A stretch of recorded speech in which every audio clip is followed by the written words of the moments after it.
Imaginons que l'on souhaite construire une construction verticale autour d'un axe vertical qu'on appellera Z.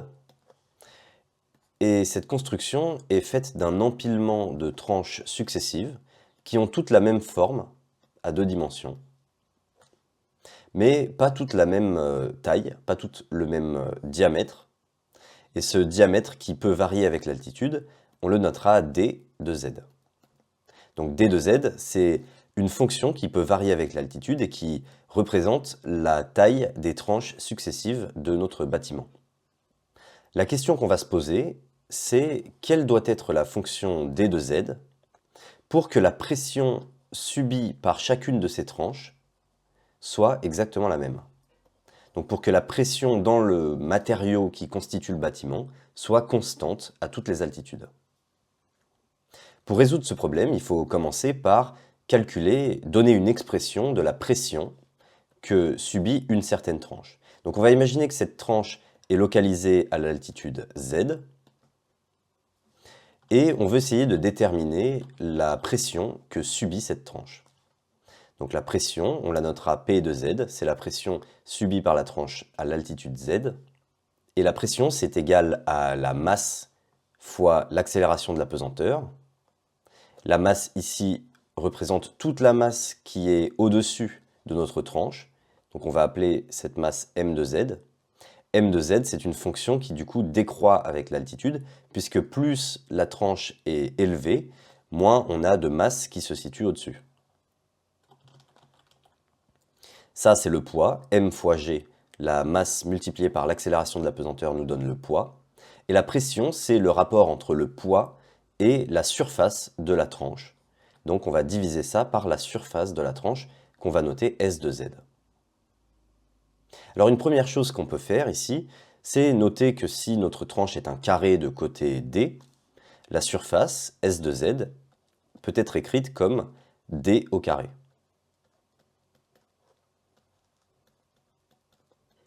On verra par la suite que le raisonnement qu'on fait fonctionne en réalité avec n'importe quelle forme, pas forcément un carré. Il peut s'agir d'un cercle, ou il peut s'agir de plusieurs cercles par exemple. Ce qui compte, c'est que la forme reste la même à chaque altitude dans chacune des tranches. Bon, et bien maintenant on a l'expression de la pression en fonction de l'altitude. On voit que cette pression dépend de la fonction m de z, et donc on va essayer d'exprimer cette fonction m de z. Alors la masse qui se trouve au-dessus de la tranche Z, c'est simplement l'intégrale, c'est-à-dire la somme de toutes les tranches qui se trouvent au-dessus de Z, donc l'intégrale de Z jusqu'à l'infini. On part de l'altitude de notre tranche et on monte et on fait la somme de toutes les masses de chacune des tranches, de dm, la masse infinitésimale d'une tranche. Donc on voit qu'une tranche, ici, on peut imaginer qu'elle a une toute petite épaisseur, qu'on notera dz, et la masse d'une tranche, c'est sa masse volumique. Alors on va réécrire l'intégrale ici. La masse d'une tranche, c'est sa masse volumique fois son volume, c'est-à-dire la masse que contient le matériau par unité de volume, multipliée par le volume de la tranche. Donc la masse volumique, on va la noter ρ, et le volume de la tranche, c'est sa surface multipliée par son épaisseur. Et la surface, on a vu que c'était S de Z, ou encore D au carré de Z, multiplié par l'épaisseur qu'on a notée dz. Alors attention, ici ce D, ça n'est pas le même qu'ici. Ici, D de Z, c'est cette fonction qui représente le diamètre de nos tranches, alors qu'ici, dz, c'est l'élément infinitésimal, selon lequel on intègre, qui représente l'épaisseur d'une tranche infinitésimalement petite. Alors on voit ici qu'on a réussi à exprimer la pression P de Z en fonction uniquement de la fonction D de Z, puisque M de Z ici dépend de l'intégrale de D de Z. Donc on peut réécrire l'expression de P. P de Z est égal à G divisé par D de Z au carré fois la masse de Z, la masse qui se situe au-dessus de la tranche, et cette masse, on l'a exprimée ici avec cette intégrale. Alors le ρ ici, c'est une constante, on peut le sortir de l'intégrale.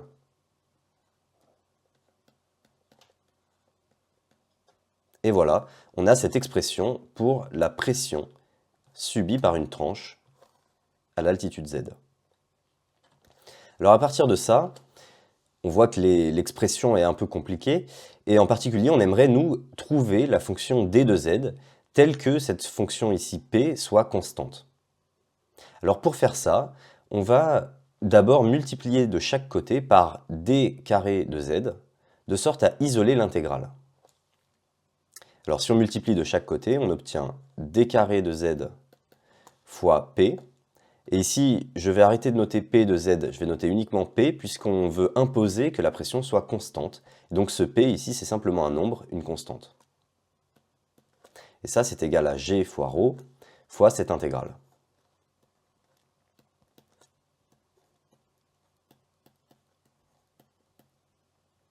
Alors maintenant qu'on a cette expression, on peut remarquer que si on dérive de chaque côté, ici ça va nous annuler l'intégrale. En fait, quand on dérive une intégrale, l'intégrale disparaît. Alors, il faut qu'on fasse attention à une petite subtilité ici. Le z est en bas de l'intégrale, ça veut dire qu'on commence à intégrer à partir de z jusqu'à l'infini. Donc ce qu'on peut faire, c'est inverser nos bornes.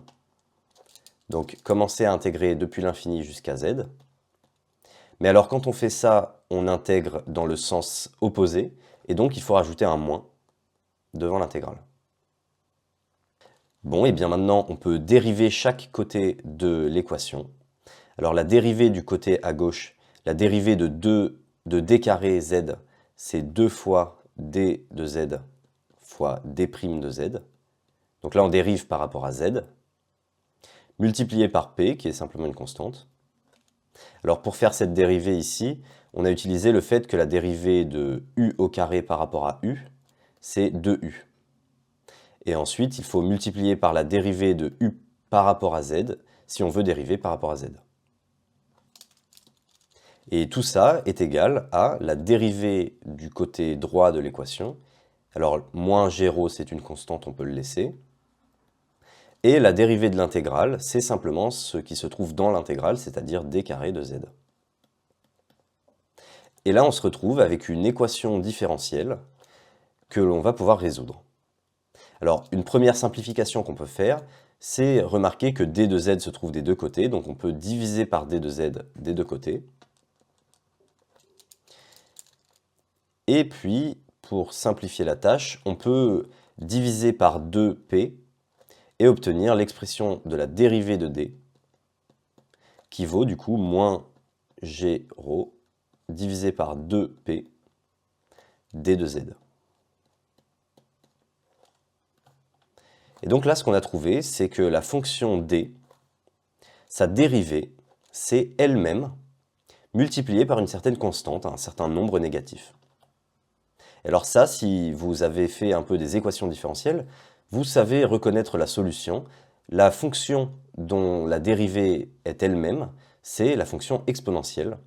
Et cette constante ici va être la constante de multiplication de z dans l'exponentielle. Donc la solution de cette équation différentielle, c'est d de z égale une certaine constante, qu'on va noter d0, multipliée par l'exponentielle de moins g-ρ sur 2p, la constante qui se trouve ici, fois z. Et ça, c'est notre expression finale, c'est la solution de notre problème.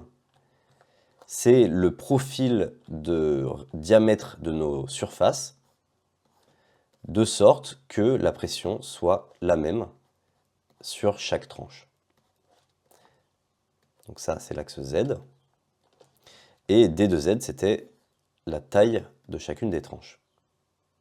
Donc ce qu'on observe ici, c'est que le profil d par rapport à z est un profil en exponentielle décroissante, c'est-à-dire qu'on a une forme en fait de cette allure-là. Alors on peut la tracer de chaque côté, et on reconnaît la forme de la tour Eiffel. Et en fait, cette remarque n'est pas anodine.